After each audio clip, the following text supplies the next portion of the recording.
বাংলাদেশের রাজনীতিতে এখন আওয়ামী লীগ খুব কোণঠাসা, আত্মগোপনে, কেউ বিদেশে, কেউ জেলে। এখন মাঠে গরম করে আসছে মূলত বিএনপি এবং পাশাপাশি জামাতে ইসলাম।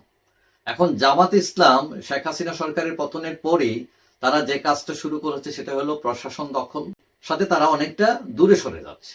একসময় বিএনপি তাদের পার্টনার ছিল। তো এখন অনেকেই মনে করেন জামাত ক্ষমতায় যেতে পারবে, বিভিন্ন ধরনের জরিপ হয়েছে। জরিপে কেউ বলছে জামাত ক্ষমতায় যাবে, কেউ বলছে বিএনপি, কেউ বলছে আওয়ামী লীগ।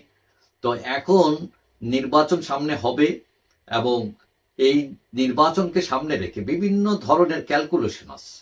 এখন অনেকে প্রশ্ন করছেন যে জামাত যে যাবে ক্ষমতায় তাদের কত ভোট আছে, তারা কিভাবে যাবে। এখন আমরা যদি তথ্যপাত্র দেখি তাহলে দেখব 1986 সালে জামাত নির্বাচনে অংশগ্রহণ করেছিল, সংসদ নির্বাচনে। তখন তারা ভোট পেয়েছিল 4.6% এবং তখন তারা 100টি আসনে নির্বাচন করেছিল।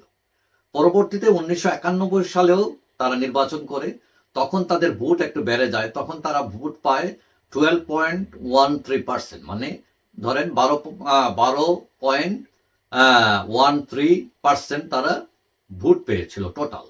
এবং তারা তখন 200 আসনে তারা নির্বাচন করেছিল এবং তারা ভোটে জয়ী হয়েছিল 18টি আসনে। এখন এটা নিয়ে তাদের কথাবার্তা আছে, তারা বলছে তাদের ভোট আরো বেশি, কারণ তখন নৌকা ঠেকানোর জন্য অনেককেই জামাতের লোকরাই বিএনপিকে ভোট দিচ্ছে, এটা হচ্ছে তাদের ভাষ্য।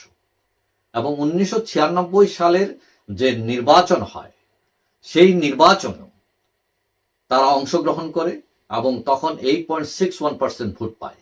এবং 2001 সালে তাদের ভোট আরো কমে যায়, তখন তারা 4.29% ভোট পায় এবং 17টি আসন পায় তারা। 2008 সালে তারা আবার 4.6% ভোট পায় এবং তারা আসন পায় মাত্র 2টি।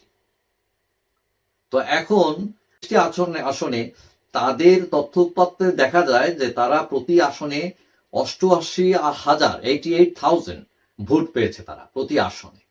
এখন আমরা যদি 300 আসনে মনে করি যে তারা 300 আসনে নির্বাচন করলো এবং প্রতি আসনে যদি 88,000 ভোট পায়, তাহলে তাদের টোটাল ভোটের পরিমাণ দাঁড়ায় 2,64,00,000।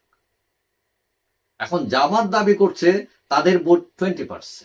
এখন 20% যদি ভোট তাদের থেকে থাকে, সত্যি হয়, তাহলে টোটাল ভোট হচ্ছে আপনার কত, 12 কোটি।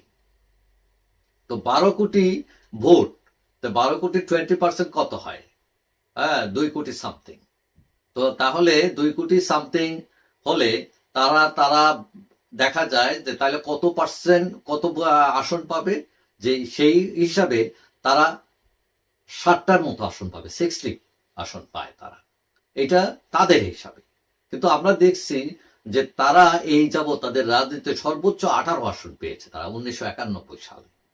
তো এখন তাদের ভোট 2 কোটি বা 2.5 কোটি এরকম আছে মনে করা হয়। কিন্তু তাদের যে দাবি, অর্থাৎ এখন জামাত অনেক পপুলার হচ্ছে, বিশেষ করে আওয়ামী লীগের 15 বছর শাসনে অনেক বিরক্ত হয়েছেন, অনেকে হয়তো তাদেরকে ভোট দেবেন, সেই হিসাবে তারা মনে করছে তাদের ভোট আরো বাড়বে। তো আরো বাড়লে তারা যেটা হিসাব করছে যে এর আগে তারা 18 আসন পেয়েছিল, এখন সংখ্যানুপাতে যদি নির্বাচন হয় তাহলে দেখা যাবে যে গড়ে কে কত ভোট পাইল। তো তারা সংখ্যানুপাতিক নির্বাচনের পক্ষে তারা মতামত দিয়েছে।